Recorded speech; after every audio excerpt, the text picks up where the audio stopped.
Well, everybody, we made it home, and I'm out in my little place that I hang out in and mess around with cars in, and there's a really nice breeze. You know, I'm a good 100 miles away from where we had been, if not further, and the wind has picked up here quite a bit.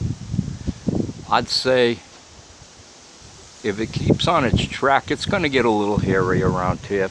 But right now I'm out here, I'm enjoying myself a lukewarm one. And this is what I do for pleasure. Here's an old motor that I'm hoping to rebuild. It's a car I cut in half. That's half of it there, the other half over there.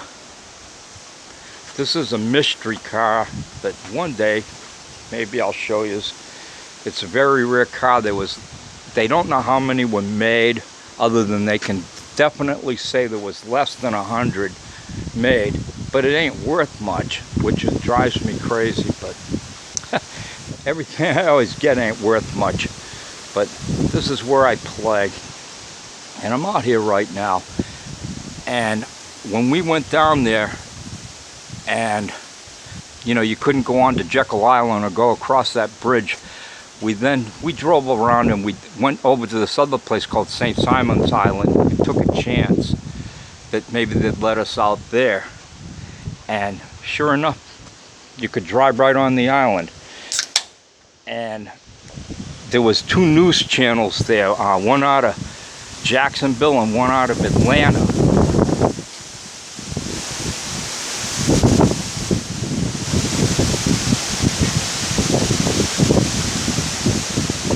See, the gusts stopped picking up,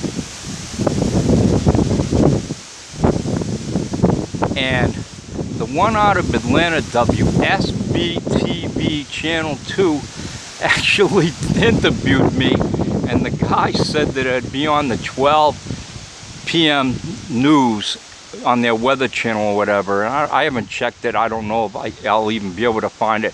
But later today or later on, I'll look in their archives and see if my ugly face made it onto WSB TV Channel 2 out of Atlanta, Georgia. So if you just feel like you're bored to death, you can go check it out and see if you spot me.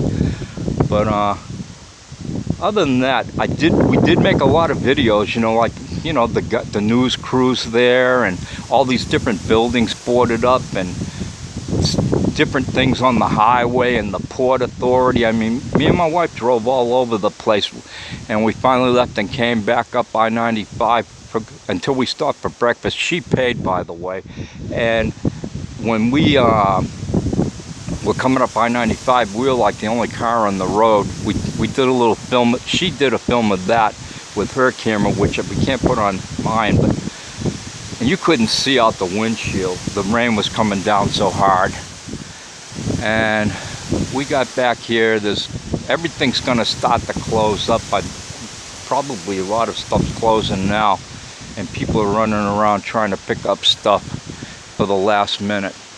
And as usual, I haven't got my glasses on, so I don't know how many minutes I've used. But I'm going to let this run, and I'm going to shut my mouth, and I'll just finish saying this. I don't know why, but I love sitting out. There's that damn air conditioner going off. That's that buzzing, our AC. But I love the sound of the wind blowing through the trees. If you close your eyes, you feel like it sounds like you're at the ocean, and you're listening to the waves.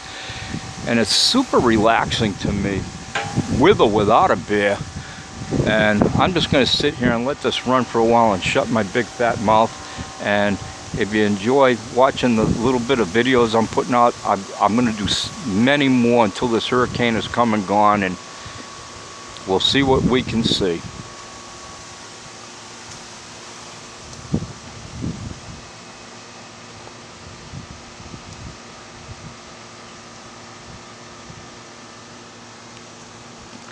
Figures, as soon as I shut up, it gets quiet. Maybe it's my mouth that makes the wind. You never know.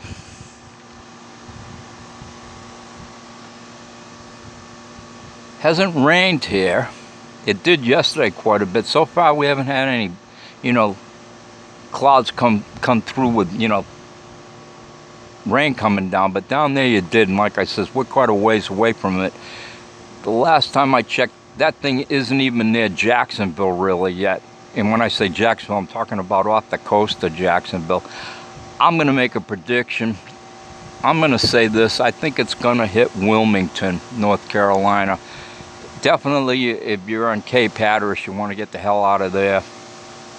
Cape Hatteras is an amazing place. I literally told a man who I can officially say would be my stepbrother, because my father married his mother, except, we were all grown up when that happened.